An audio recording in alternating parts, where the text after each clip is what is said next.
I have a habit of picking something up for weeks, months, or even years at a time, and then one day, inexplicably, I lose interest. It is something I've done for as long as I can remember. My mother says I got it from my father, and well, I could agree. It's kind of sad being so completely invested in something, getting excited, telling people about it, buying merch, consuming everything even remotely related to it, and then one day just waking up.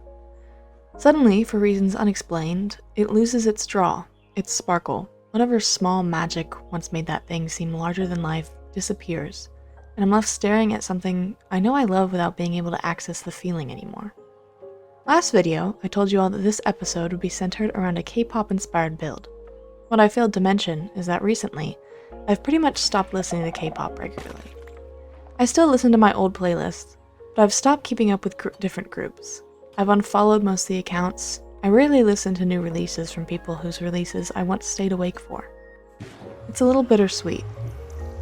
I wouldn't say the music changed my life, but for a few years I let it become a place where I could ignore everything else. I filled my playlists, my free time, my camera roll, my group chats, and several shelves of my room. And suddenly, it doesn't do that anymore. When my brain decides that something is over, it feels like somebody's flipped off a light switch. One day, I'm excited.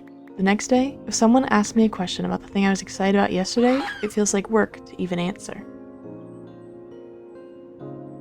It's not that I've forgotten the fun I had. I can remember loving it. I can remember the excitement, the people, the jokes, the late nights, the songs I played until they became permanently embedded in my brain. But remembering that I cared is not the same as being able to feel it. It's like all those positive feelings were placed in a box and I lost the key to it. Sometimes I find the key again later, but I never seem to open the box in just quite the same way. Magic didn't necessarily leave the hobby, I just lost access to it.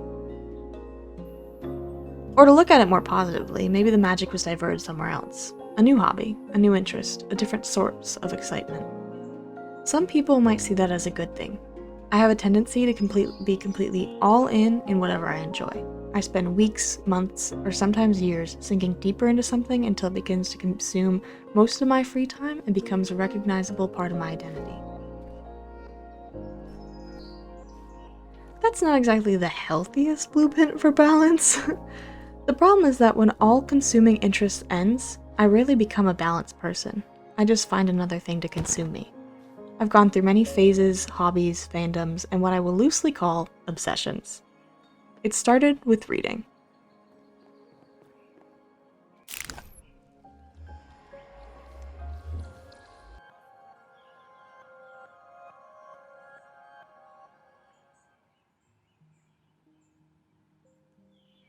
My mother used to proctor tests at a local school, so she would leave me in the library with my grandmother, who was the school librarian. As a very young child, I began absorbing anything I could get my grubby little hands on.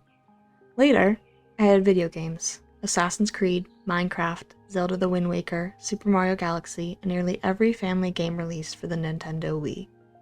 I picked up painting, crochet, guitar, baking, photography, writing, and nearly every other artistic hobby you can think of. If there's a craft supply available for purchase, there is a strong chance I have owned it at some point. As I got older, hobbies also became fandoms. Social media gave me the ability to meet people who liked the same things I did, watch hours of content about them, and participate in entire communities built around a shared interest. I was hooked. That community is part of what makes losing an interest difficult. When I stop caring about something, I do not only lose the activity, I sometimes lose an easy way of connecting with people I care about. My friends may still love it. They may still want to talk about it. I still love those people, but suddenly the language we were using to connect no longer produces anything in my brain. Something that once created excitement creates nothing.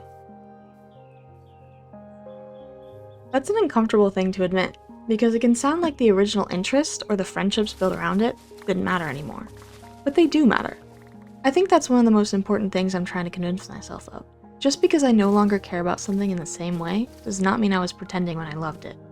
Past joy does not become fake just because it ended. Before I jump into most hobbies or fandoms, I research. I make highly specific notes in my notes app. If it's a large enough endeavor, I break out Notion. My search history becomes loaded with Reddit threads and YouTube tutorials. I have an impressive inability to be casual about anything. I research until I feel completely confident that I understand what I'm doing or what fandom I'm taking part of before I even start taking part in it. It's probably connected to the perfection we talked about before. I think part of the pattern is that I treat every new interest like a puzzle. At first, there's a mystery. There are new terms to learn, techniques to understand, people to discover, histories to memorize, and entire worlds I haven't explored yet. Then slowly, I solve it. And what do you do after you solve a puzzle? Well, you put it back in the box. Maybe you take it out a few years later and complete it again. You may still enjoy it, you may still remember where some of the pieces go, but it's never had quite the same spark as placing the last piece for the first time.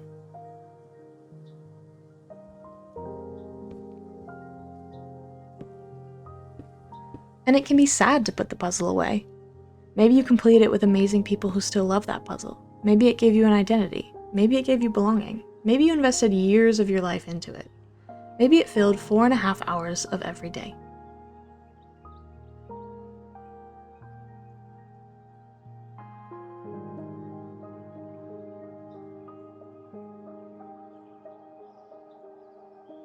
I was a swimmer for 13 years.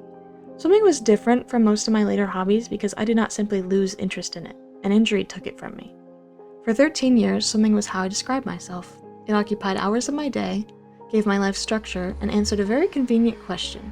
What do you do? I swam. And then suddenly, I didn't. When I lost it, it felt like I had removed an entire piece of my identity. I didn't know what I was supposed to be known for anymore. I didn't know what to do with the 4.5 hours that had opened up in my day. Looking back, I think that's probably where I became a serial hobbyist. I was searching for new ways to use my time, but I was also searching for new ways to describe myself. Reader, artist, gamer, music fan, crocheter, photographer, whatever I was currently doing became the answer to who I was. And that made every ending feel much more dramatic than it probably needed to be. Because when your hobby becomes your identity, losing the hobby can feel like losing yourself. But are people actually supposed to stay interested in the same things forever? Have we somehow convinced ourselves that consistency is always a virtue when curiosity can be just as valuable?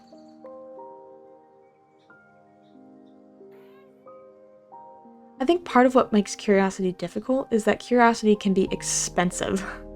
Knowledge is widely available through the internet, but taking an interest further often means buying something. There's band merch I no longer wear, oil paints I only used in college, a guitar I learned a little bit on that now sits in the corner haunting me. Every abandoned supply begins to feel like evidence in a case against me. You spent money on this. You told people you loved this. You said you were going to keep doing this. You should not be allowed to move on yet. We live in a culture that praises sticking things out, and sometimes that's very necessary, but not every difficult or boring moment is a sign that something should be abandoned. But there's a difference between persevering through frustration and punishing yourself because something no longer brings you joy.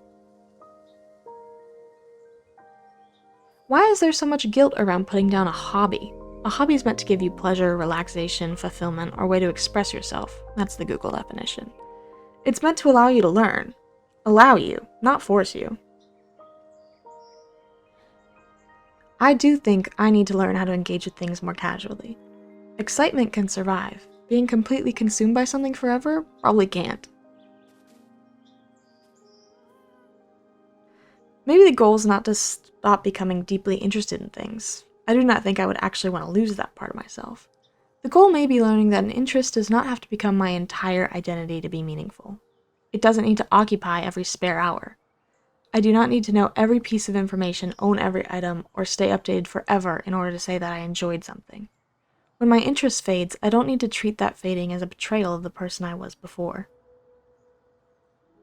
If you could magically become obsessed with one thing for the rest of your life, would you actually want that? Or would you miss getting to become a different version of yourself every few years? I think part of becoming a different version of yourself is also learning that not everything you find interesting needs to become a version of yourself at all. I should technically be able to enjoy things without throwing my entire identity into them. And I think social media, while genuinely making it easier to find people who enjoy the same thing I do, has also kind of ruined that for me a little.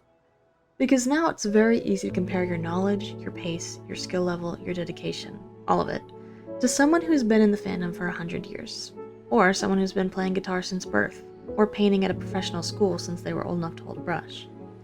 And I'm not shaming these people, okay, let's get that straight. I'm just saying, comparison is the thief of joy, guys. You're allowed to casually like things. I don't know why I'm saying that to you and not just to a mirror, but unfortunately you get to hear it too, so enjoy. I have 2 modes. I do not care, or I care so much that this is my entire identity now. And I'm trying very hard to develop a 3rd mode. Oh, cool, that's interesting. Basic hobby level stuff. As you can tell by the fact that I made an entire video about it, it's going well. But I think there's something useful in letting yourself have halfway hobbies. That's what I'm calling them for now.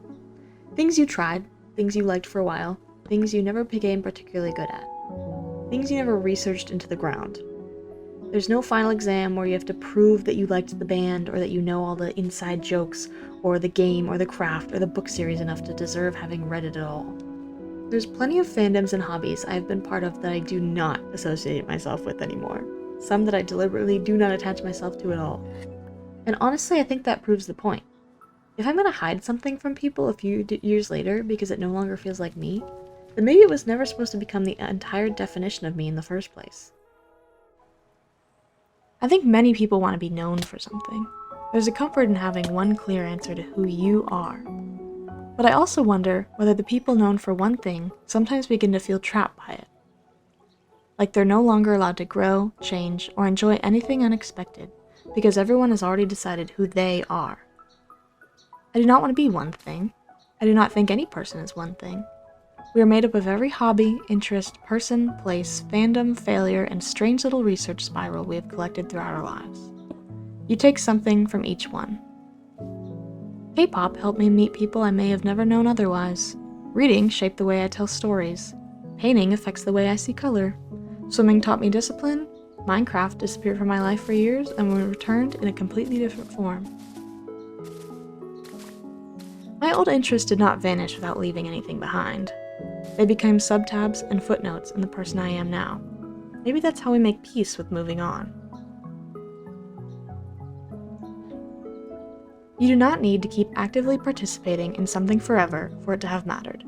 You're allowed to place it back on the shelf. You're allowed to return to it later. You're allowed to leave it there. The goal is not to constantly hunt for novelty and replace anything that becomes ordinary. It's simply to remain receptive. To let yourself notice when something new sparks your curiosity. To revisit old things without demanding that they feel exactly the same way they did before.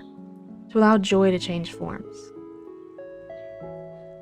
So, how do you keep believing life is full of things worth loving when every beautiful thing you've ever loved eventually becomes ordinary?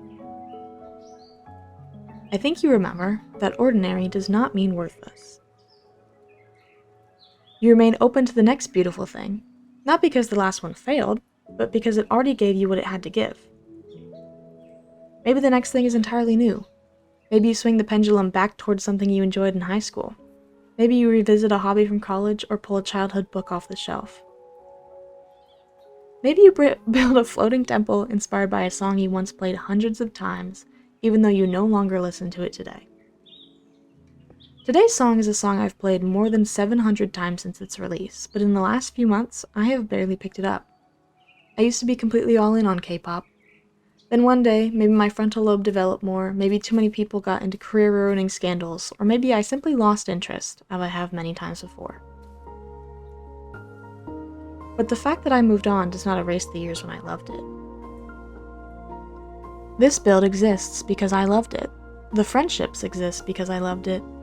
That version of me still exists somewhere inside the person I became now.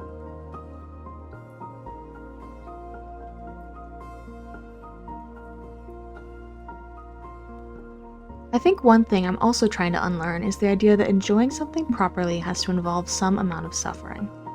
I've been watching LD Shadow Lady's Forever World recently, and she used command blocks to add a little bit of magic to one of her builds.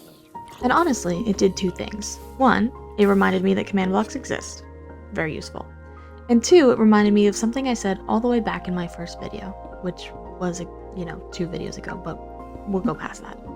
If we need to use mods, commands, or cheat a little to make the build work, then we will. Because this is a sandbox game. It's quite literally a hobby with no rules. And yet I still have this tendency to think that if I'm going to make something, I need to do it the proper way, the longest way, the most inconvenient way, in survival. Like there's some amount of suffering required before I can actually do it. Which is silly. I built a city in the sky. If I want a little bit of magic in it, I'm allowed to put it there. And if I want to make myself float a little too, I'm allowed to do that. So I made these teleportation pads. You step onto one, and suddenly you're somewhere else entirely. Partially because they're useful, and mostly because they make the whole place feel a little more like what I imagined in the first place. A place of magic. Don't ask what the magic lore is, I haven't actually gotten that far. Using shortcuts is not always cheating. Sometimes using the tools available to you is part of making the ideas work. Maybe that's another thing I need to get better at with hobbies in general. Not everything needs to be harder in order to count. Sometimes the goal is just to make something you like, or do something you like. So yes, movie magic, a couple command blocks. Nobody tell the survival purists, okay?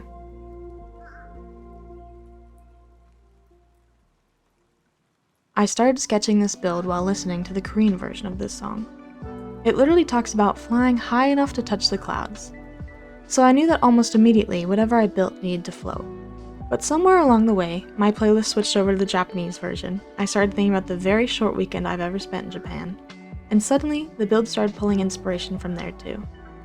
So what started as one thing slowly became something a little different, which I guess is pretty fitting for this episode.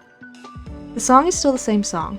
The feeling is there, it just sounds a little different, depending on which version you choose. And maybe interests are like that too. They change shape, they pick up new associations, and sometimes they disappear forever.